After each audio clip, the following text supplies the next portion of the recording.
बिस्मिल्लाहिर्रहमानिर्रहीम। Welcome to 8th class of Photoshop. और last lecture में हमने पढ़ा था इमेज को ब्लैक एंड वाइट कैसे करना है, और ब्लैक एंड वाइट करने के बाद हमने देखा था कि उसमें कुछ पार्ट्स को आप कैसे कलर कर सकते हैं। तो ये हमने लास्ट लेक्चर के अंदर देखा था। अभी आज का जो टॉपिक हमारा है वो टॉपिक हमारा है पेन टूल का। तो पेन टूल को हम स्टार्ट करते हैं। अभी देखते हैं कि पेन टूल की कैसे वर्किंग है। एक चीज़ मैं इसमें आपको बता दूं कि पेन टूल जो आप यूज़ करेंगे ये वेक्टर बेस्ड होगा, ये रास्टर नहीं होगा। रास्टर और वेक्टर में डिफरेंस हम पहले भी देख चुके हैं। जस्ट थोड़ा सा मैं आपको बता देता हूँ कि रास्टर और वेक्टर का क्या डिफरेंस है। डिफरेंस ये है कि वेक्टर इमेजेस को आप छोटा बड़ा करें, उनके ऊपर कोई इफेक्ट नहीं आता, उनका इमेज ख़राब या ब्लर नहीं होता। लेकिन जो आपका दूसरा है रास्टर है, उसको आप अगर छोटा बड़ा करेंगे, जैसे हम इमेजेस ओपन करते हैं, मैं आपको यहाँ से भी दिखा देता हूँ कि जब आप इमेजेस ओपन करते हैं और अगर वो लो क्वालिटी इमेज है या वैसे आप उसको जूम करते हैं तो वो पिक्सेलेट होना शुरू हो जाता है। ठीक है जी, जैसे मैं इसको जूम कर रहा हूँ तो ये देखें आहिस्ता आहिस्ता इसके ये आपको पिक्सल्स नज़र आना शुरू हो गए हैं, ये वाले कॉर्नर्स। तो ये आपके रास्टर इमेजेस कहलाते हैं, जबकि आपका जो वेक्टर बेस्ड हैं वो इस तरह से वर्क नहीं करते। अच्छा, ये आपका राइट साइड पे लेफ्ट साइड पे पेन टूल है, मैं जूम भी कर देता हूँ। ये पेन टूल है और पेन टूल के अंदर ये वाला पार्ट जो है पेन टूल का, ये हम आज कर रहे हैं। पेन टूल सेलेक्ट करेंगे, आपके पास एक पेन बना हुआ आ जाएगा। सिंपल है, कोई इसके अंदर ऐसी चीज़ नहीं है। हाँ, ये ऊपर दो ऑप्शंस आपके पास आ रही होती हैं। यहाँ पर एक आपको पाथ बना हुआ नज़र आ रहा है और एक शेप्स बनी हुई नज़र आ रही है। ठीक है, शेप और पाथ में क्या डिफरेंस है। पाथ वो चीज़ होती है जो दोबारा उस एंड पे आकर नहीं भी मिलेगी तो भी कोई इशू नहीं है, लेकिन शेप जो है वो ऑटोमेटिकली क्रिएट हो जाएगी। कैसे क्रिएट हो जाएगी ये भी मैं बताता हूँ। ये देखें, लेट सपोज आपने इसको यूज़ कैसे करना है। आप एक पॉइंट पे क्लिक करेंगे तो एक पॉइंट आपको यहाँ पर शो होना शुरू हो जाएगा। ठीक है जी, जैसे ही आप किसी भी और पॉइंट के ऊपर दूसरी जगह पे क्लिक करेंगे तो एक लाइन ड्रॉ हो जाएगी। ठीक है जी, लेकिन जैसे ही आप तीसरा पॉइंट ड्रॉ करेंगे ये शेप बन जाएगी। एक सेकंड, रेड कलर कर देता हूँ। ये देखें, मैं दोबारा इसको थोड़ा पीछे करता हूँ। ठीक है जी, मैं ये देखें दो पॉइंट्स बनाए, जैसे ही तीसरा पॉइंट बनेगा ये ऑटोमेटिकली इसको शेप में कन्वर्ट कर देगा। लेकिन अभी ये मेरा पेन टूल ख़त्म नहीं हुआ, उसको कहीं और क्लिक करूँगा ये एक और पॉइंट बन जाएगा, फिर कहीं और क्लिक करूँगा एक और पॉइंट बन जाएगा, यहाँ क्लिक करूँगा एक और पॉइंट बनेगा, यहाँ क्लिक करूँगा एक और पॉइंट बनेगा। अनटिल और अनलेस मैं यहाँ पर आकर दोबारा क्लिक करूँगा तो अब ये मेरा पेन टूल का कंप्लीट हो गया है और इसकी शेप एंड होगी। अब मैं क्लिक करूँगा तो वो एक नया जो पॉइंट है, नई जो शेप है वो उसको ड्रॉ करना शुरू कर देगा। ठीक है जी, और अगर आप लेयर्स में गौर से देखें तो ये वेक्टर है और इसकी ऑटोमेटिकली ये लेयर्स खुद ब खुद बनाता जाता है। ठीक है जी, देखें जैसे ही मैं यहाँ से, मैंने कोई लेयर नहीं बनाई इसकी। ठीक है जी, मैंने इसकी कोई लेयर नहीं बनाई, जस्ट मैं यहाँ से क्लिक करता हूँ, यहाँ पर क्लिक करता हूँ, यहाँ पर क्लिक करता हूँ और देखें कि वो वहाँ पर अपनी जो शेप है उसने बनानी शुरू कर दी और नई लेयर भी उसने यहाँ पर ले ली है। ठीक है जी, तो ये आपका के पेन टूल की वर्किंग है कि डायरेक्ट आप जैसे ही उसको अप्लाई करते हैं वो शेप के अंदर एक तो कन्वर्ट हो जाता है और दूसरा नई लेयर के ऊपर खुद ब खुद आ जाता है। अब इसके बाद इसकी कुछ ऑप्शन हैं। ऊपर अगर टॉप पे आप देखें तो फिल आ रहा है। ये सारी चीज़ें हम क्योंकि कोरल के अंदर कवर कर चुके हैं इसलिए इनको बहुत ज़्यादा बताने की ज़रूरत नहीं, जस्ट एक दफ़ा बताने की ज़रूरत है कि जैसे मैं इसका फिल कलर चेंज करना चाहता हूँ। फिल कलर कौन सा होता है, जो इसके अंदर कलर आप भरते हैं। ठीक है जी, और अगर आप इसको प्योर कलर देना चाहते हैं, इनमें से कोई भी कलर सेलेक्ट करते जाते हैं तो ये कलर चेंज होता जाता है। अगर आप ग्रेडियंट कलर चाहते हैं यहाँ पे ग्रेडियंट पे क्लिक कर दें, ये देखें कलर ग्रेडियंट क्या होगा। ठीक है, यहाँ पर आपके पास ये डिफरेंट ऑप्शन है, ये देखें यहाँ पर आपके पास डिफरेंट ऑप्शन है, फिर डिफरेंट कलर ऑप्शन है, आप इसको चेंज कर सकते हैं। ठीक है जी, और इसी तरह से ये पैटर्न है कि ये पैटर्न आ जाएगा और फिर यहाँ से मुख्तलिफ पैटर्न भी आप सिलेक्ट कर सकते हो। ठीक है जी, तो इसकी डिटेल में हमें इतनी ज़रूरत नहीं है, जस्ट हमने पेन टूल को समझना है। और अगर आप चाहते हैं कि कोई भी कलर ना आए तो यहाँ पर आप ये देख सकते हैं कि ये जो स्लैश है, ये रेड लाइन सी है, इस पर क्लिक कर देंगे तो अंदर नो कलर हो जाएगा। ठीक है जी, अंदर फिर कोई भी कलर नहीं आएगा। बिल्कुल इसके साथ आपको एक स्ट्रोक नज़र आ रहा है, इस पर क्लिक करें। जो कलर आप सिलेक्ट करेंगे, लेट सपोज मैं इसका ब्लू कलर कर देता हूँ। तो ये स्ट्रोक क्या है? स्ट्रोक आपको पता है कि जो आउटलाइन आ रही होती है उसको हम स्ट्रोक बोलते हैं। और इसका साइज़ अगर आपने बढ़ाना घटाना है, ये देखें यहाँ से आप इसका स्ट्रोक का साइज़ कम ज़्यादा कर सकते हैं। इतना ज़्यादा नहीं कर देना कि पूरी शेप ही बन जाए। कि अगर आप गौर से देखें तो यहाँ से मैं हल्का हल्का बढ़ा रहा हूँ तो ये इसका जो स्ट्रोक है ये बढ़ता जा रहा है। ठीक है जी। फिर इसी तरह से स्ट्रोक जो है उसको आप सिलेक्ट कर सकते हो। यहाँ से मैं फिर जूम कर देता हूँ। ये लाइंस आपके पास आ गई हैं। ये थिक लाइन है, फिर डॉटेड लाइन आप कर सकते हैं, मज़ीद डॉटेड लाइन कर सकते हैं। ठीक है जी। तो इस तरह से आपके पास ये डिफरेंट ऑप्शंस हैं, ये यहाँ से आप सिलेक्ट कर सकते हैं। ठीक हो गया जी। तो ये कुछ ऑप्शंस हैं पेन टूल से रिलेटेड जिसमें हम इसको ड्रॉ करते हैं। अब मैं इसको डिलीट कर देता हूँ, इसे डिलीट करता हूँ और दोबारा से पेन टूल को सिलेक्ट करता हूँ और इसके ऊपर दोबारा से देखता हूँ कि कैसे यूज़ हो सकता है, क्योंकि अभी तो मैंने सिर्फ स्ट्रेट लाइन ड्रॉ की थी। जैसे हमने कोरल के अंदर किया था ना कि पेन टूल को अगर आप क्लिक करके छोड़ते नहीं हैं, ड्रैग करते हैं, तो आप उसको कर्व कर सकते हैं। सेम उसी तरह से इसके अंदर भी आप कर्व कर सकते हैं। जिस तरह भी आप कर्व करना चाहते हैं कर्व कर दें, कर्व करने के बाद इसको छोड़ दें। ठीक है जी। जैसे ही आप छोड़ेंगे तो ये एक उसने इसके अंदर कलर भी ड्रॉ कर दिया है। मैं इसको कलर फिलहाल चेंज कर देता हूँ, बाकी हम बाद में देखेंगे। ओके, अच्छा, इसने ये कलर ड्रॉ कर दी। अब अगर मैं दोबारा किसी भी और पॉइंट पे जस्ट क्लिक कर दूंगा ना तो ये खुद ब खुद इसको राउंड करके एक शेप बना देता है। ठीक है जी। मैंने क्या किया, मैंने ये किया कि मैंने एक पॉइंट पे इसको ड्रॉ किया। ठीक है, मैं सबसे इसका परमानेंटली चेंज कर देता हूँ। यहाँ पे मैंने क्लिक किया, क्लिक करने के बाद एक पॉइंट पे क्लिक करके इसको ड्रैग किया। ठीक है जी। लेट सपोज ऐसे ड्रैग करके मैंने इसको छोड़ दिया। अब अगर मैं किसी भी और पॉइंट पे क्लिक करूंगा ना तो ये खुद ब खुद इस साइड पे कंप्लीट करके इसको शेप बना देगा। मैं यहाँ पे क्लिक करूंगा तो ये हमारी शेप क्लोज हो गई है। अब मैं ये अगर यहाँ से इसको मज़ीद जो है किसी और शेप के अंदर करना चाहता हूँ तो फिर मैं जब दोबारा क्लिक करूँ ना तो मैं इसको आल्ट दबाकर अगर करता हूँ,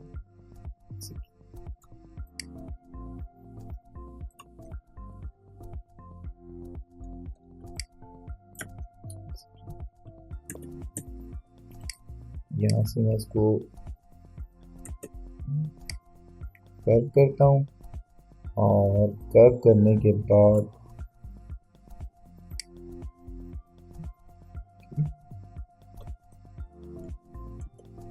प्रॉब्लम कर रहा है। और उसके बाद फिर मैंने यहाँ पर इसको क्लिक करके कर्व करना है। ठीक है,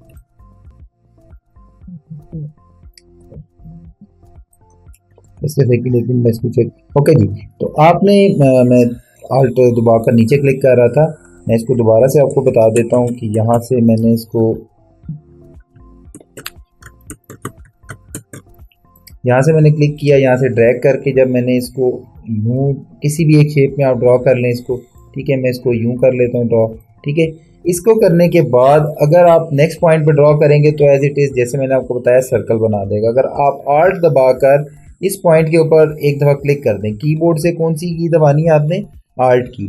कीबोर्ड से आप आल्ट की दबाकर क्लिक करते हैं तो देखें यहाँ पर अभी माइनस का साइन आ रहा है, फिर आपके पास एक ग्रेटर देन वाला साइन आ जाता है, उस पर आप क्लिक करें और फिर यहाँ पर आकर ना इसको अब आप ड्रैग करेंगे ना तो अब आपका ये उस तरह से कर्व जिस तरह से आप करना चाहें, इनसाइड करना चाहें, आउटसाइड करना चाहें, आप अपनी मर्ज़ी से कर सकते हैं। अदरवाइज़ ये आपको ऑप्शन नहीं देता, आप डायरेक्ट इसको ड्रॉ करते हो तो ये वापस कर देता है। अब आप यहाँ पर इसको करके छोड़ दो, करने के बाद वापस क्लिक करोगे तो ये आपकी शेप यहाँ पर क्रिएट कर देगा। अब अगर आप गौर से देखो तो इसने खुद ब खुद इसको यहाँ से यूँ कर्व कर दिया है। मैं इसको कर्व नहीं करना चाहता, मैं इसको स्ट्रेट रखना चाहता हूँ। मैं यहाँ से अगेन आल्ट दबाकर फिर यहाँ पर दबाऊँगा तो अब मेरा ये कॉर्नर आ गया। मैं इसको यहाँ पर आपको दोबारा करके बता देता हूँ ताकि in case of any ambiguity आपकी क्लियर हो जाए। स्ट्रेट लाइन कैसे ड्रॉ करनी थी, हमने यहाँ से क्लिक किया, फिर यहाँ पर क्लिक किया, यहाँ पर क्लिक किया तो आपकी शेप बन गई, वापस आके क्लिक किया तो शेप कंप्लीट होगी। ठीक है जी। अगर आप स्ट्रेट लाइंस नहीं ड्रॉ करना चाह रहे, आप कर्वी लाइंस ड्रॉ करना चाह रहे हो, तो आप क्लिक करोगे, दूसरे पॉइंट पे क्लिक करते हुए आपने इसको यूं कर्व कर लेना है। ठीक है जी, जैसे मैंने इसको यहाँ से कर्व कर दिया है। कर्व करने के बाद अगर आप डायरेक्ट किसी और पॉइंट पे क्लिक कर दोगे तो खुद ब खुद इसके पाथ कंप्लीट करके यहाँ पर एक सर्कुलर सा ड्रॉ कर देगा, और अगर आप यहाँ पे क्लिक करोगे तो ये शेप आपकी कंप्लीट हो जाएगी। लेकिन अगर आप यहाँ पर क्लिक करने के बाद मज़ीद इसको अपनी मर्ज़ी के एंगल के ऊपर शिफ्ट चेंज करना चाह रहे हो, तो फिर आप कीबोर्ड से आल्ट की दबाओगे, इसको क्लिक करोगे, इस पॉइंट को, ये वाला जो आपका हैंडल आ रहा था ये डिलीट हो जाएगा।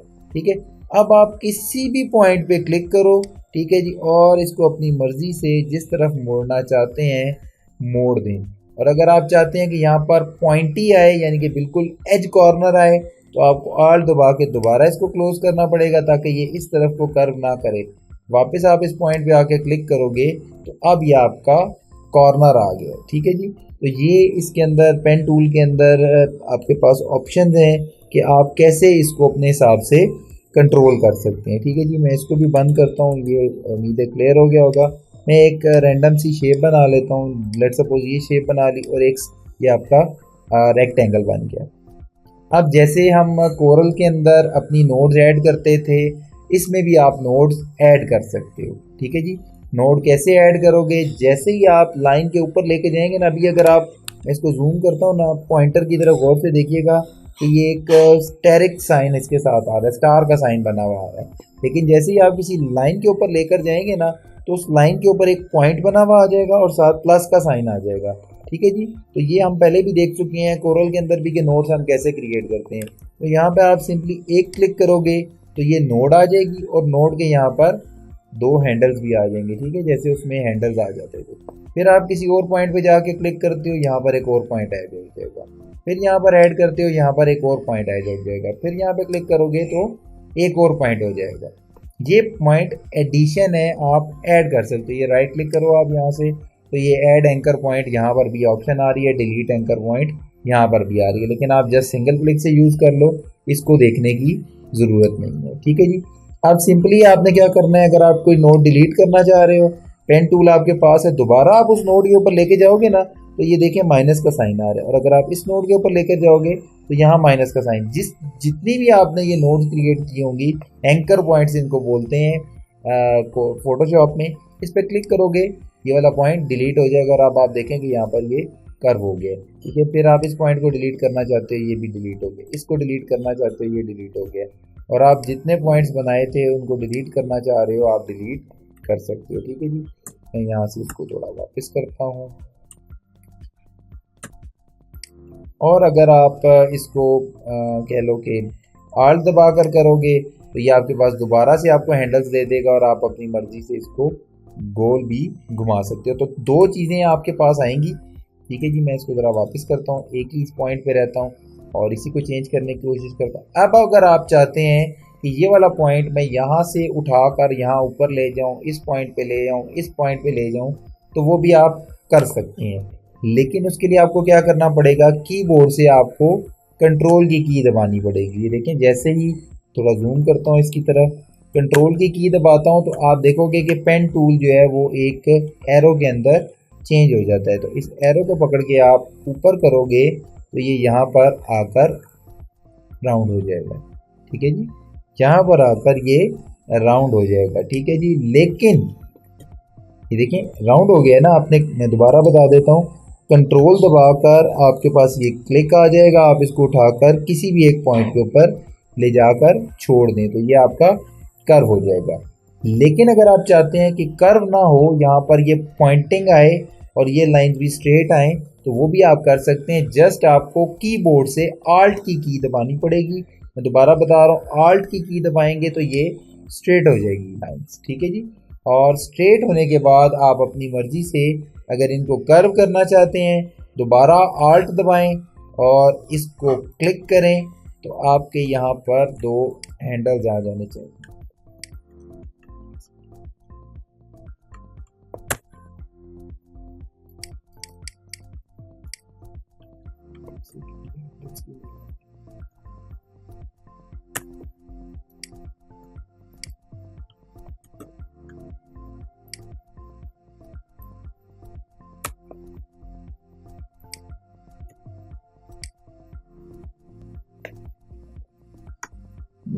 ओके जी, आप आल्ट दबाकर इसको रखेंगे और ये देखें आपके पास यहाँ पर हैंडल्स आ रहे हैं, ये देखें ये हैंडल्स आ गए हैं, ठीक है, ये आपके यूँ हैंडल्स आ गए। अब आप अगर चाहते हैं कि सिंपली क्योंकि मैं इसको जब मूव करता हूँ ना तो दोनों जो हैं ये आपस में मूव होना शुरू हो जाते हैं। जैसे मैं इस पॉइंट से पकड़ के ना, मैं दोबारा दिखाता हूँ, जब मैं आल्ट दबा के इस पॉइंट को मूव कर रहा था तो ये दोनों जो हैं मेरे हैंडल्स मूव कर रहे हैं, ठीक है जी। मैं अगर चाहता हूँ कि नहीं ये सिंगली मूव करें, ये एक ही हैंडल मूव करे, तो मैं आल्ट दबाऊंगा और इस लाइन पे क्लिक करके अगर मैं इसको मूव करूंगा तो अब सिर्फ ये वाली साइड मूव होगी मेरी, दूसरी साइड मेरी मूव नहीं होगी। यानी कि आप इसका ये जो साइड है आपने इसको इंडिविजुअली अलहदा कर दिया है, ठीक है जी। और ये अलहदा कैसे होगी मैं दोबारा बता देता हूँ कि आपने आल्ट दबाकर ये जो हैंडल है इसके ऊपर क्लिक करना है और ड्रैग करेंगे जब, तो ये आपका फिर आपके कंट्रोल में आ जाएगा और आप फिर इसको इजीली इधर उधर मूव कर सकते हैं। इसी तरह अगर आप इस साइड को लेना है, अगेन आल्ट दबाएं और दोबारा से इसको पकड़ के ड्रैग कर दें तो ये वाली साइड अलहदा से आपकी मूव हो जाएगी। तो मैं ज़रा सा इसको जूम आउट भी कर देता हूँ, ठीक है जी।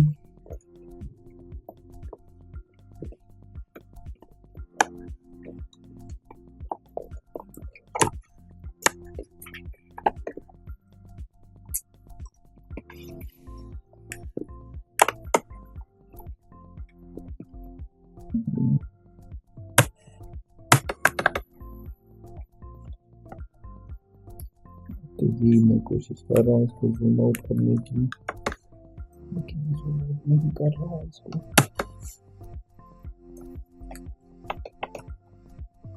फाइनली जूम आउट हो गया। तो मैं ये बता रहा था कि आप इसको इंडिविजुअली आल्ट दबाकर किसी भी वक्त जो है इसको चेंज कर सकते हैं, ठीक है जी। तो यहाँ से आल्ट दबाएं, इसको दोबारा से इस हैंडल को पकड़ें और चेंज करते हैं। अब ये सारी ऑप्शंस बताने का मकसद क्या है? मकसद ये है कि जब हम अपनी ड्राइंग्स के अंदर इनको इस्तेमाल कर रहे होंगे, अपने इमेजेस के अंदर यूज़ करते हैं, तो सिलेक्शन पर्पस के लिए ही आपका ये यूज़ होता है। मैं अब कोई भी एक रैंडम इमेज उठा लेता हूँ, ठीक है, लेट सपोज ये ग्लास ही है, इस ग्लास को ही उठा लेता हूँ। ये ग्लास हम पहले भी कर चुके हैं, इसको हमने क्विक सिलेक्शन से, मैजिक वॉन्ड से और ये ग्लासों के डिफरेंट जो ऑप्शंस हैं इन सब से किया था। लेकिन पेन टूल भी इसी काम के लिए इस्तेमाल होता है, सिलेक्शंस के लिए इस्तेमाल होता है, ठीक है जी। तो पेन टूल को अब हम देखते हैं कि कैसे वर्क करेगा। इसको आप इसी इमेज को जूम कर लें, ठीक है जी, और जूम करने के बाद किसी भी एक पॉइंट से स्टार्ट कर लें। लेट सपोज मैं इस पॉइंट से स्टार्ट करता हूँ, आपने क्लिक करना है और जस्ट इसको चलाते जाना है आगे, ठीक है जी। यहाँ पर क्लिक किया, नेक्स्ट पॉइंट आपका ये आ रहा है जिसके बाद चेंज आ रही है आपकी, ठीक है। आप इस पॉइंट के ऊपर लाकर इसको क्लिक कर दें, सिंपली फिर यहाँ पर क्लिक कर दें। ये इस चीज़ को भूल जाएं, सॉरी एक सेकंड। अच्छा, आपने इसको शुरू करने से पहले ये देख लेना है कि आपका ये टॉप से ना ये शेप पर हो, सॉरी पाथ पर हो। मेरा भी शेप पर है इसलिए वो शेप ड्रॉ हो गई थी। मैं यहाँ से इसको पाथ पे कन्वर्ट करता हूँ। पाथ पे कन्वर्ट करने के बाद अब मैं इसको ड्रॉ करना शुरू करता हूँ। तो पहला पॉइंट मैं ये ले लेता हूँ, दूसरा पॉइंट मैं ये वाला ले लेता हूँ, तीसरा पॉइंट मैं ये ले लेता हूँ, फिर ये ले लेता हूँ, उसके बाद ये वाला पॉइंट जहाँ जहाँ चेंज आ रही है। अब उसके बाद ये सारा ऐसा स्ट्रेट जा रहा है, मैं इसको यहाँ से यूँ क्लिक करता हूँ तो ये इसको यहाँ पर लाइन ले लेगा। अब आपने इस चीज़ को इग्नोर कर देना है कि ये लाइन यहाँ पर आ गई है, इसका मैंने क्या करना है, ठीक है। अभी मैंने आपको इसको बताया भी है, फिर भी दोबारा हम इसको करते हैं तो मैं एक्सप्लेन कर दूंगा कि ये हमारा क्यों इस तरह से आ रहा है। यहाँ से मैं स्ट्रेट लाइन, फिर अगेन यहाँ पर आप क्लिक करें, ठीक है जी, स्ट्रेट लाइन आप ड्रॉ कर दें, ये छोड़ दें कि ये यहाँ पर ये पोर्शन मिस हो गया। अगेन आप यहाँ पर आएँ, यहाँ पर क्लिक करें, ठीक है। उसके बाद आप इसको नीचे करें और यहाँ पर एक पॉइंट जो है उसको ले लें और यहाँ पर वापस लाकर इसको क्लोज कर दें। अब मैंने क्या किया कि मैंने ये सारे पॉइंट्स ड्रॉ कर लिए, लेकिन जैसा कि आपको नज़र आ रहा है कि ये पॉइंट उस तरह का नहीं है, ये मेरा ग्लास यहाँ से राउंड हो रहा है। तो करना मैंने ये है कि सिंपली आल्ट दबाना है, आल्ट दबाकर क्लिक करके जैसे ही मैं ड्रैग करूँगा तो आप देखेंगे कि यहाँ पर हैंडल्स आ जाएंगे। अब मैं चाहता हूँ कि सिर्फ ये वाला हैंडल मूव हो, यानी कि ये वाली साइड मूव हो, ये वाली साइड मूव ना हो, तो मैं आल्ट दबाकर इस वाले हैंडल को पकड़ूंगा और यहाँ से इसको अपनी मर्जी से यहाँ से राउंड कर लूँगा। अब क्विक सिलेक्शन वगैरह ये जितनी भी चीज़ें उसके अंदर इतनी आपको फ्लेक्सिबिलिटी नहीं मिलती कि आप इस तरह से इजीली इस चीज़ को राउंड कर सको। ठीक है जी, तो यहाँ से मैंने इसको राउंड करके छोड़ दिया। फिर मैं यहाँ क्लिक करता हूँ आल्ट दबाकर और फिर इसको ड्रैग करता हूँ, यूँ हैंडल्स आ गए मेरे पास। अब अगेन मैं चाहता हूँ कि ये वाला पार्ट मूव ना हो, तो मैं इस वाले पार्ट को आल्ट दबा के सिलेक्ट करूँगा और मैं यहाँ से इसको बिल्कुल इस शेप के मुताबिक जितना हो सकता है मैं इसके मुताबिक इसको यहाँ पर एडजस्ट कर दूँगा, जैसे मैंने एडजस्ट कर दिया। अब अगर आपको लगता है कि ये थोड़ा सा पॉइंट इधर होना चाहिए या उधर होना चाहिए, आप इसको भी थोड़ा बहुत कंट्रोल दबा के उठा कर इधर उधर कर सकते हो। ठीक है जी, मैं इसको एज इट इज़ ही रहने देता हूँ। ठीक है जी, उसके बाद मेरी क्योंकि स्ट्रेट लाइन है मैं इसको यहाँ से ऊपर ले जाता हूँ। यहाँ से भी मेरा पॉइंट क्लियर है। फिर भी मैं इस पॉइंट पे रख कर या इस पॉइंट पे रख कर एंकर मेरे पास आ जाएंगे। ठीक है जी, ये मेरे पास एंकर्स आ चुके हैं। मैं इसको थोड़ा सा कर ऊपर की तरफ कर लेता हूँ। अब मैं आल्ट दबा कर इस हैंडल को पकड़ के इसको नया उसको क्रिएट हो गया था, यहाँ से मैं आल्ट दबाता हूँ और इसको पकड़ के थोड़ा सा यूँ मोड़ता हूँ, मेरे पास ये हैंडल्स आ जाते हैं। ठीक है जी, मैं हैंडल स्ट्रेट रखने के बाद फिर आल्ट दबाकर ये वाला हैंडल लेता हूँ, नहीं सॉरी ये वाला नीचे वाला हैंडल है जो इसको कंट्रोल कर रहा है, ये वाला हैंडल नीचे वाली लाइन दिखा रहा है। यहाँ से आल्ट दबाकर मैं ये वाला हैंडल लेता हूँ और इसको यहाँ से मैं अपने हिसाब से ये देखें मैं जिस एंगल पे ये पूरा सेट आ रहा है मैं वहाँ पे क्लिक करके इसको भी छोड़ देता हूँ। फिर अगेन ये वाला पार्ट है जिसको मैंने अभी थोड़ा सा करना है, मैं आल्ट दबाता हूँ, फिर इसको थोड़ा सा राउंड करने की कोशिश करता हूँ। ये हैंडल्स मेरे साथ पास आ गए हैं, इस हैंडल में से मैं देख लूँगा कि ये वाला हैंडल मेरा ख्याल है इसको कर रहा है, तो ये वाला हैंडल जो है इस वाले राउंड को कर रहा है। मैं यहाँ से इसको थोड़ा सा एडजस्ट करके यहाँ पर गोल कर देता हूँ। ठीक है जी, फिर ये वाला रह गया मेरा, इस वाले को भी मैं यहाँ से पकड़ता हूँ आल्ट दबाकर और मैं आहिस्ता आहिस्ता से इसको ऊपर ले जाता हूँ, जहाँ मैं समझूंगा कि ये यहाँ पर एडजस्ट हो गया है, मोस्ट प्रोबेबली यहाँ पर एडजस्ट हो गया है, तो मैं इसको यहीं पर छोड़ देता हूँ। अब तकरीबन मेरी जो रफ सी मैंने की है, बहुत नीटनेस लाने की कोशिश नहीं की, मज़ीद नीटनेस भी लाई जा सकती है इसके अंदर। ठीक है जी, आप जस्ट क्या करेंगे इसके बाद राइट क्लिक करें, यहाँ पर आपको नज़र आ रहा होगा मेक सिलेक्शन। ठीक है जी, मैं जूम भी कर देता हूँ, ये देखें मेक सिलेक्शन आ रहा है। आप मेक सिलेक्शन पे क्लिक करें तो ये आपसे पूछेगा कि कोई फैदर वगैरह रखना है, आप रखना चाहें तो रख सकते हैं। फैदर नॉर्मली ये होता है कि वो आपके कलर जो है ना एजेस उनको थोड़ा थोड़ा ब्लेंड कर रहा होता है, आप इसको भी फिलहाल रहने दें, आप जस्ट ओके करें इसको, तो ये आपकी जो थी आपका था पेन टूल था, उससे जो आपने एक वेक्टर क्रिएट किया वो अब सिलेक्शन के अंदर कन्वर्ट हो गया है। मैं जूम आउट करता हूँ इसको, तो ये देखें आपका पूरा ग्लास जो है वो सिलेक्ट हो गया है। बाकी सेम प्रोसीजर है, आप यहाँ से इसको कंट्रोल जे दबाएंगे तो ये न्यू लेयर के ऊपर आ जाएगा, ये देखें नई लेयर पे आ जाएगा और ये आपका ग्लास जो है वो सेपरेट हो गया है उस इमेज से। सेम वही जो क्विक सिलेक्शन वगैरह काम करते हैं, पेन टूल भी वही काम करता है, लेकिन पेन टूल आपको ज़्यादा जो है ना फैसिलिटीज़ जो है वो प्रोवाइड करता है। अच्छा, एक तो ये मेथड है कि आपने इसको सेपरेट कर लिया। दूसरा मेथड ये है कि आप सिलेक्शंस करने के बाद यहाँ से मैं इसको कंट्रोल जी करता हूँ, सिलेक्शन के ऊपर वापस आता हूँ, तो यहाँ पर अगर आप गौर से देखें तो ये सिलेक्शंस जो हैं इसके ऊपर आप राइट क्लिक अगर करते हैं तो ऊपर टॉप के ऊपर आपको क्रिएट वेक्टर मास्क भी लिखा आ रहा है। अगर आप क्रिएट वेक्टर मास्क इसको क्लिक कर देंगे,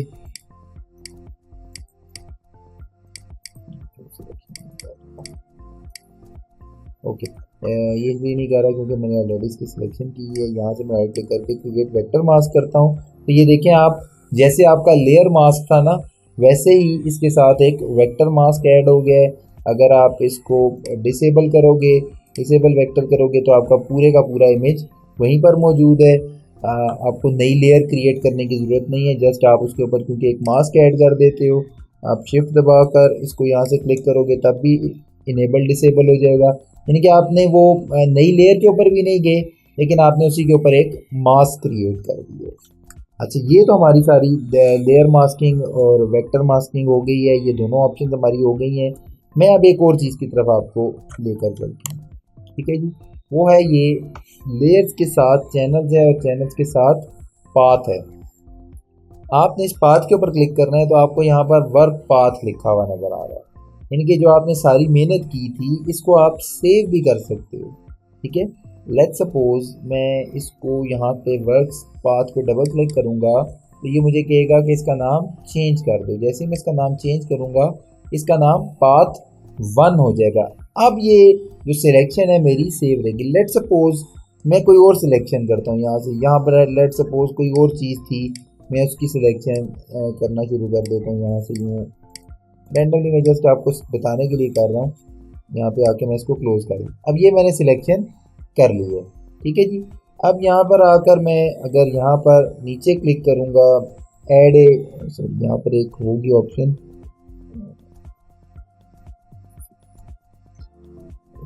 यहाँ से मैं इसको सैंपल करूँगा।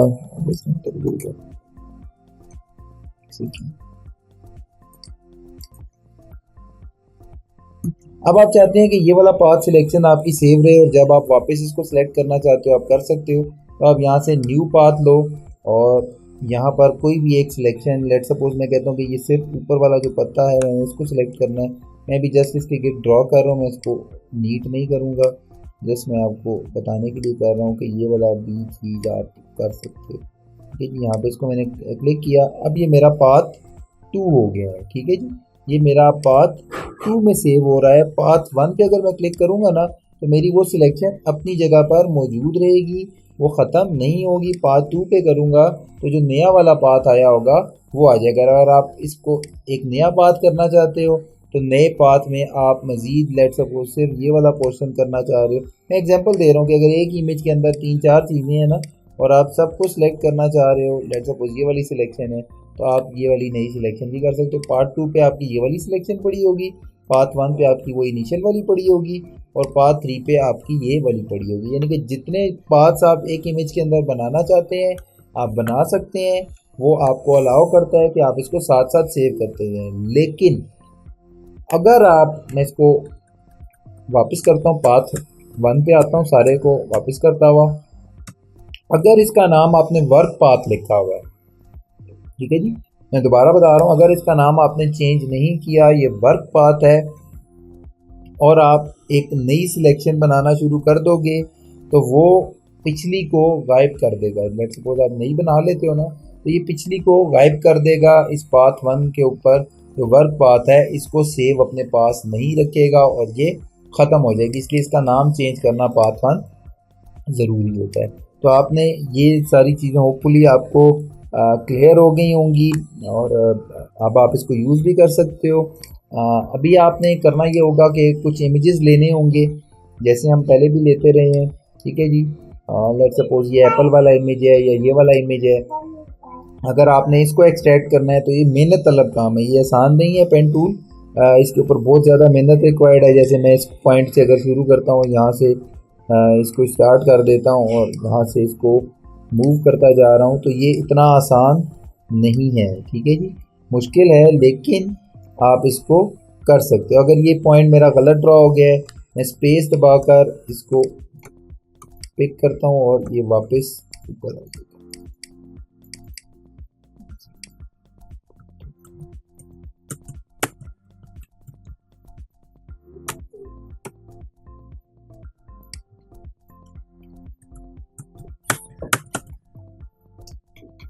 यहाँ पे क्लिक करें आप इसको, ठीक है जी, फिर यहाँ पर क्लिक कर लें, फिर यहाँ पर क्लिक करें। जस्ट मैं आपको बता रहा हूँ कि आपने करना क्या है आज के लेक्चर के बाद। ठीक है जी, आपने इस तरह से क्लिक करना है। अब ये काफ़ी मुश्किल इमेज है, ठीक है जी, तो इस तरह का मुश्किल इमेज आपने सेलेक्ट नहीं कर लेना। जस्ट मैं आपको बताने के लिए कह रहा हूँ कि इतना आसान नहीं होता, ये मेहनत तलब काम है और इसमें बहुत ज़्यादा मेहनत रिक्वायर्ड है कि आपने पहले तो ये पॉइंट्स ड्रॉ करने हैं, सारे जितने भी हैं पॉइंट्स ड्रॉ करने के बाद इन सबको कर्व भी करना है। जैसे ये पॉइंट तो स्ट्रेट है, हमने इसको कर्व भी करना है, तो इस लिहाज से ये थोड़ा सा मुश्किल है। लेकिन आपको ये सबसे बेहतरीन सिलेक्शन आप थ्रू पेन टूल ही कर सकते हैं और ये बहुत ज़्यादा यूज़ होता है आपका। और होपफुली आपको क्लियर हो गया होगा। मैं एक बार जस्ट इसको कंप्लीट करके तो फिर आपको बता दूँ, जितने ज़्यादा पॉइंट्स ड्रॉ कर लें उसमें कोई ऐसी परेशानी वाली बात नहीं है, इसमें कोई ऐसा हार्ड एंड फास्ट नहीं है कि आपने ज़्यादा ड्रॉ कर दी हैं। कुछ पॉइंट्स को फिर आप जो आपके एग्जिस्टिंग टूल्स हैं बाद में उनसे भी क्लियर कर सकते हैं। तो ये मेरी सारी जो सिलेक्शन है ये कंप्लीट हो गई है। जस्ट ये इस पार्ट को मैं आपको बता देता हूँ कि कैसे करना है। मैं अगेन इसको जूम करता हूँ, इस चीज़ की मुझे ज़रूरत नहीं है, मैं इसको डाउन कर देता हूँ। यहाँ से आपने आल्ट दबाना है, आल्ट दबाने के बाद आप क्लिक करोगे और फिर इसको ड्रैग करोगे, आपके पास हैंडल्स आ जाएंगे। फिर जो आपको रिक्वायर्ड हैंडल है, लेट सपोज आपको ये वाली लाइन अगर करनी है तो मेरा ख्याल है यही वाला इसका हैंडल होगा। हाँ यही वाला हैंडल है इसका, ठीक है जी।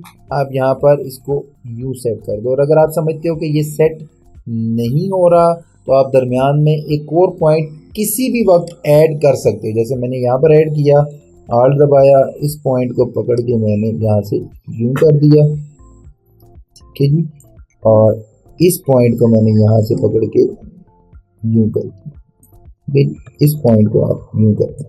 तो आप इस तरह की चीज़ें करके अपनी सिलेक्शन को मज़ीद बेहतर कर सकते हो। अगर आप समझते हो कि ये पॉइंट ही ठीक नहीं है, इसको उठाना है, तो ज़रा सा कंट्रोल से उठाकर इसको इधर उधर भी कर सकते हैं। इसके लिए आपको कंट्रोल दबाना पड़ेगा, फिर आप इसकी सिलेक्शन यहाँ से यूं करके तो अपने हिसाब से मोड़ सकते हैं, ठीक है जी। होपफुली आपको ये पॉइंट क्लियर हो गए होंगे। यहाँ से अगर आप इसको लेते हैं तो ठीक है, और आग दबा के इस वाले को करना है अपने सेट पे, यहाँ से आप इसको यूं ले जाएंगे। अब ये जितनी अच्छी सिलेक्शन आपको देता है ना, और क्विक टूल वगैरह में इतने आसानी के साथ आप चीज़ों को अपने हिसाब से कर या मूव नहीं कर सकते, वो थोड़े से रफली जो है ना चीज़ों को मूव करते हैं। लेकिन आपने ये ध्यान रखना है कि इसको क्लिक करते हुए आपने आल्ट लाजमी दबाना है, अदरवाइज वो आपकी ये नोड ही डिलीट कर देगा, ठीक है। आल्ट दबाएं, ठीक है, इस पॉइंट के ऊपर लेकर आए, क्लिक करें, आपके पास हैंडल्स आ जाएंगे। आप इन हैंडल्स को अपनी मर्ज़ी से यहाँ पर किया, लेट सपोज ये वाला हैंडल पकड़ के इसको वापस कर दें, ठीक है जी, यहाँ पर लें और आल्ट दबाकर इस वाले हैंडल को यहाँ से यूं दें। इस तरह आपने अपनी सिलेक्शंस जो हैं उसको करके तो इमेज को आपने एक्सट्रैक्ट करना है। और ये बहुत ज़्यादा यूज़ होने वाला टूल है, ऐसा नहीं है कि जस्ट ये खाली गुजार देने वाला टूल है। कुछ चीज़ें ऐसी होती हैं जो हम सिंपली कहते हैं कि हाँ यार ये फ़ोटोशॉप का पार्ट है और सिखानी है, करिकुलम का भी पार्ट है, लेकिन पेन टूल बहुत ज़्यादा इंपॉर्टेंट है। इसके अंदर बहुत ज़्यादा आपके पास ऑप्शंस आती हैं, कर्व की और डिफरेंट तरीके से आप इसको कर सकते हैं। थोड़ा सा एक पार्ट हमारा और है हिस्ट्री ब्रश का, वो जस्ट मैं आप पहले प्रैक्टिस कर लें, उसके बाद इंशाल्लाह उसको कवर करते हैं। होपफुली आपको सारी चीज़ें क्लियर हो गई होंगी। ओके जी, हम हिस्ट्री ब्रश का, मैंने आपको कहा था कि हम हिस्ट्री ब्रश को डिस्कस करते हैं, तो हम उसको कंटिन्यू करते हैं आगे। हिस्ट्री ब्रश क्या है कि अगर लेट सपोज आपने यहाँ से मैं एक ब्रश सेलेक्ट कर लेता हूँ और ब्रश को सेलेक्ट करके उसका साइज़ वगैरह सेलेक्ट करके लेट सपोज मैं रेंडमली यहाँ पर कहीं पर ना ये ड्रॉ कर देता हूँ, रेंडमली ब्रशेस ड्रॉ कर देता हूँ, क्योंकि मैं जस्ट समझा रहा हूँ इसको, इसलिए ये मैं जस्ट रेंडम ड्रॉ कर रहा हूँ, ठीक है जी। अब ये आपके पास ब्रशेस ड्रॉ हो गए हैं और मैंने नई लेयर भी नहीं ली हुई, ठीक है जी। अब मैं अपनी, क्योंकि मैंने नई लेयर नहीं ली हुई, मैं इसको इसी के ऊपर देखना चाह रहा हूँ कि ये कैसे वर्क करता है, क्योंकि नई लेयर के ऊपर आपको फिर भी ये होता कि बैक ट्रांसपेरेंट है, तो वो ऑप्शन शो करने के लिए ना मैं आपको बता रहा हूँ कि ये कैसे होना है, ठीक है जी। तो इसके लिए आप क्या करेंगे कि आप यहाँ से विंडो में जाएं, मैं थोड़ा जूम कर देता हूँ, विंडो में जाएंगे आप, विंडो में जाकर आप यहाँ से हिस्ट्री जो आपको लिखा हुआ नज़र आ रहा है इसको ओपन कर लें। जैसे आप हिस्ट्री को ओपन करेंगे तो ये जितने ब्रश जो आपको ये यहाँ पर आपने यूज़ किए हैं ना, ये सारे नज़र आ रहे होंगे। लेट सपोज आप इस ब्रश पे क्लिक करते हो, ये नीचे वाले सारे ब्रश जो आपके थे ये सारे रिमूव हो जाते हैं। आप वापस आके इस पर क्लिक करते हो, ये सारे ब्रश वापस आ जाते हैं। आप एक एक करके वापस जाना चाहते हो, एक एक करके, जैसे आप कंट्रोल जी में जाते हो ना, तो बेसिकली एक एक स्टेप करके आपको सारा को पीछे लेके जा रहा होता है। आप यहाँ पे आओ, इस लास्ट वाले ऑप्शन पे क्लिक करो और सबसे पहले पर आकर यहाँ पर क्लिक कर दो, तो आपका वो इनिशियल पे ले जाएगा। और अगर आप इस ओपन पे क्लिक करोगे तो जैसा इमेज आपका स्टार्ट के अंदर ओपन हुआ था ये वाला, ये इसके ऊपर वापस चला जाएगा। जैसे मैं यहाँ पर क्लिक करता हूँ ना, तो ये इसके ऊपर वापस चला जाता है। और ये आपका सेव पॉइंट एक किस्म का है जो बाय डिफ़ॉल्ट बना हुआ है। मैं थोड़ा सा इसको बड़ा कर लेता हूँ ताकि आपको ये नज़र भी आ जाए, ठीक है जी। ये यहाँ से देखें, ये सारी ऑप्शन नज़र आ जाए। मैं यहाँ पे क्लिक करूँगा, ये तमाम के तमाम ब्रशेस वापस आ जाएंगे। अब जो मज़ेदार चीज़ है वो ये है कि यहाँ से आप अगर हिस्ट्री ब्रश लोगे, ये आपको राइट साइड पे नज़र लेफ्ट साइड पे नज़र आ रहा है हिस्ट्री ब्रश। अब आप हिस्ट्री ब्रश को लो और यहाँ पर इसका साइज़ मैं थोड़ा सा बड़ा कर लेता हूँ, ठीक है। अब आप हिस्ट्री ब्रश को लेकर यहाँ से रिमूव करना शुरू करो तो आप देखोगे कि ये हिस्ट्री ब्रश जो है, ये देखें मैं यहाँ से इसको रैंडमली यहाँ से यूँ कर रहा हूँ, इसके बाद मैं यहाँ से कर रहा हूँ, तो ये बैकग्राउंड को रिमूव नहीं कर रहा, ये इसी ऑप्शन के अंदर जा रहा है, ठीक है जी। ये जो हिस्ट्री के अंदर सेव्ड है ना, इन्हीं को यूज़ करते हुए इनको रिमूव कर रहा है। तो ये आप अपनी ड्राइंग के अंदर अगर कहीं आपने ड्रॉ कर दी है और बाद में आप सिर्फ उस पार्ट को रिमूव करना चाह रहे हो, तो आप इस हिस्ट्री ब्रश की मदद से इन ब्रशेस को रिमूव कर सकते हैं। ये बड़ी एक कहने के अच्छी चीज़ है कि अगर आप अपनी ड्राइंग के अंदर से कोई चीज़ रिमूव करना चाह रहे हो, आपने ड्रॉ कर दी है किसी भी ब्रश से, तो आप उसको वापस कर रहे हो। अगर आप ये गौर से देखो तो ये हिस्ट्री भी साथ साथ सेव होती जा रही है। लेट्स सपोज ये वाली हिस्ट्री, ये देखें जो जो चीज़ें मैंने की हैं ये भी साथ साथ आपकी हिस्ट्री का पार्ट भी बनती जा रही है। लेकिन ये मैक्सिमम कितनी होगी ये भी हम देखते हैं। मैं इस सारे को ज़ीरो करके अपने बैक इमेज के ऊपर आ जाता हूँ, ठीक है जी। और मैं एक यहाँ से ब्रश टूल लेकर और इसकी हार्डनेस जो है वो काफ़ी कम कर लेता हूँ, ऑलरेडी भी कम ही है। मैं यहाँ से इसका कलर चेंज करता हूँ, सपोज मैं थोड़ा सा रेडिश कलर ले लेता हूँ, ठीक है, ये वाला रेड कलर ले लेता हूँ। और अब इसको जो है ना यहाँ पर ड्रॉ करना शुरू करता हूँ, क्योंकि मुझे बहुत ज़्यादा व्यू हाई लग रहा है, इसका फ्लो ज़्यादा है। मैं इसका यहाँ से फ्लो कम कर देता हूँ और इसको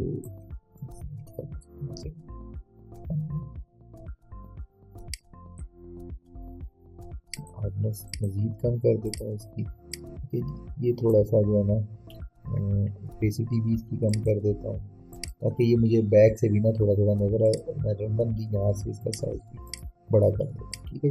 अब आप देखें तो ये थोड़ा बहुत यहाँ पर बैकग्राउंड ये आपको ओपेसिटी भी क्योंकि शो कर रहा है, और यूँ मैंने इसको ड्रॉ कर दिया, ये पॉइंट आपका यूँ ड्रॉ हो गया। अब आप चाह रहे हैं, मैंने रैंडमली किया है जस्ट आपको ये बताने के लिए कि ये क्या इसका मकसद है, कैसे इसको यूज़ किया जा सकता है। देखिए अब मैं चाह रहा हूँ कि एक और सेव पॉइंट हो जाए कि यहाँ तक मेरा इमेज जो है ना वो सेटल्ड है और मुझे जो भी हिस्ट्री हो वो इसके बाद शुरू हो। अगर मैं इस पॉइंट के ऊपर वापस आना चाहूँ तो मैं आ सकूँ, तो मैं यहाँ से इसको क्रिएट न्यू स्नैपशॉट पे क्लिक करूँगा। तो आप गौर से देखें यहाँ पर मैं जूम भी कर देता हूँ, ये देखें एक और यहाँ पर पार्ट बन गया। अगर मैं इसके ऊपर क्लिक करूँगा तो मैं इनिशियल के ऊपर चला जाऊँगा, तो अगर मैं नीचे वाले पे क्लिक करूँगा तो मैं इस वाले पार्ट पे आ जाऊँगा। अब इसके बाद जो भी मैं यहाँ से ड्रॉ करूँगा, लेट सपोज ये करता हूँ, मैं कलर चेंज कर लेता हूँ, यहाँ से ब्लैक कलर ले लेता हूँ, यहाँ से मैं इसको ये ब्लैक फेर देता हूँ इसके ऊपर, ठीक है जी। मैं इसको ब्लैक फेर देता हूँ और मैं इस पॉइंट पे जब भी क्लिक करूँगा तो मेरा ये वाला इमेज वापस रीस्टोर हो जाएगा, ठीक है जी। मैं यहाँ पे क्लिक करता हूँ, इसको सिलेक्ट कर लेता हूँ। देखिए मैंने ये यहाँ पर सिलेक्टेड था, मैं जूम करता हूँ, ये देखिए मैं अगर इसको सिलेक्ट कर लूँगा और अब अगर मैं हिस्ट्री ब्रश लेता हूँ यहाँ से और इसको रिमूव करना शुरू करता हूँ, इशू हो गया, यहाँ से मैं इस पॉइंट को कर लेता हूँ। मैं यहाँ से देखें इसको मैं रब कर रहा हूँ तो ये वाला पार्ट मेरा रब नहीं हो रहा, लेकिन जैसे ही मैं इस पार्ट के ऊपर आऊँगा ये वाला मेरा रब होना शुरू हो जाएगा। और वो रब क्यों हो रहा है, वो इसलिए रब हो रहा है क्योंकि मैंने इस पॉइंट को अपना सेट किया हुआ हिस्ट्री ब्रश के तौर पर। अगर मैं इस पॉइंट को सेट कर लूँगा और अब मैं इसको रिमूव करूँगा तो ये सारे पार्ट्स जो हैं ये रिमूव होना शुरू हो जाएंगे, क्योंकि इस वक्त मेरा पॉइंट ऑफ सिलेक्शन ये वाला है। तो ये बड़ी एक कह लें कि मज़ेदार सी चीज़ है। और अगर आप अपनी ड्राइंग्स के अंदर इस तरह की कोई चीज़ बना रहे हो जिसमें ब्रशेस का यूज़ और इस तरह की चीज़ों का यूज़ बहुत ज़्यादा है, तो उसके अंदर आप अपने पॉइंट सेट कर सकते हैं कि लेट सपोज ये वाला पॉइंट है, ये वापस जो है इसके ऊपर ही आना चाहिए और इससे पीछे नहीं जाना। आप सिंपली वापस आना चाहते हो, इसके ऊपर क्लिक कर दो, ये आपका वापस आ जाएगा। अब ये टोटल कितने पॉइंट्स हैं, ये कितने पॉइंट्स बनेंगे, ये मैं आपको यहाँ से बता देता हूँ। ये टॉप के ऊपर आपको एडिट नज़र आ रहा है, इस एडिट पे क्लिक करें। एडिट पे क्लिक करने के बाद लास्ट में इधर प्रेफरेंसेस आ रहा होगा आपका, अगर ये नहीं आ रहा तो एक दो दफ़ा आपको क्लिक करना पड़ेगा, फिर ये यहाँ पर आ जाएगा और ये प्रेफरेंसेस यहाँ पर लिखा आ रहा है। आप इस प्रेफरेंस के ऊपर क्लिक करें और यहाँ से आपके पास आएगी परफॉर्मेंस। परफॉर्मेंस को क्लिक करें, आपके पास ये एक मेन्यू ओपन हो जाएगा। अगर आप यहाँ पर गौर से देखें तो ये हिस्ट्री स्टेट्स लिखा हुआ है, 50 हिस्ट्री स्टेट्स हैं, ठीक है। आप अगर इसको बढ़ाओगे तो ये आपकी रैम को भी ज़्यादा ऑक्यूपाई करेगा।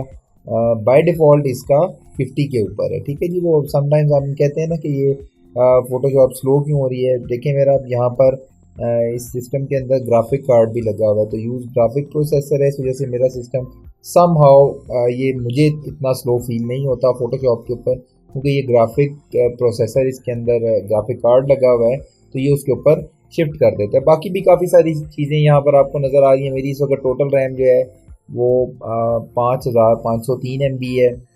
उसमें से फ़ोटोशॉप कितनी यूज़ कर सकता है वो 3852 है। इसको आप कम ज़्यादा कर सकते हो, ठीक है जी। ज़्यादा करने का नुकसान ये है कि अगेन आपकी रैम फुल हो जाएगी, तो वो फिर आपको प्रॉब्लम क्रिएट करेगी। फिर कुछ आपके पास बिल्ट इन भी हैं कि आप अगर गौर से देखो तो ये कैशे लेवल्स आ रहे हैं, ये भी क्योंकि मेमोरी ऑक्यूपाई कर रहा होता है। आप इसको बढ़ा के 6 7 8 भी कर सकते हो, ठीक है। ये आपके अपनी टोटल कैशे के ऊपर डिपेंड कर रहा होगा कि ये कितनी है, उस हिसाब से उसको आप इंक्रीज डिक्रीज कर सकते हो। लेकिन आप अगर डिफ़ॉल्ट फ़ोटोज़ करोगे तो इसकी अपनी आ जाएगी, ठीक है। आप ग्राफिक वेब के ऊपर आओगे तो देखें कैशे लेवल खुद ब खुद 2 हो गया। अगर ह्यूज पिक्सल डायमेंशन पे जाओगे तो ये कैशे फिर 5 कर रहा है। तो ये इसके बाय डिफ़ॉल्ट्स हैं, आप इसको डिफ़ॉल्ट फ़ोटो के ऊपर ही रखें, बाकी छोड़ दें। जस्ट आपको ये बताने के लिए मैंने मेन्यू ओपन किया था कि हिस्ट्री स्टेट्स आप इसकी यहाँ से देख सकते हो और इसको कम ज़्यादा कर सकते हैं। तो ये हमारा आज का लेक्चर था, होपफुली आपको समझ आ गया होगा और इंशाल्लाह हमारी कल मुलाकात होगी एक नए लेक्चर के साथ। मेरा ख्याल है कि कल हमारा क्योंकि हमने भी पेन टूल पढ़ा है तो इससे रिलेटेड हमारे पास वेक्टर शेप्स हैं, क्योंकि ये भी एक वेक्टर थी, पेन टूल भी वेक्टर है, तो हम इसी के साथ ही वेक्टर शेप्स कर लेंगे ताकि वो हमारा पोर्शन जो है कवर हो जाए। तो होपफुली आपको समझ आ गया होगा। इंशाल्लाह नेक्स्ट लेक्चर में मुलाकात होगी। अल्लाह हाफ़िज़।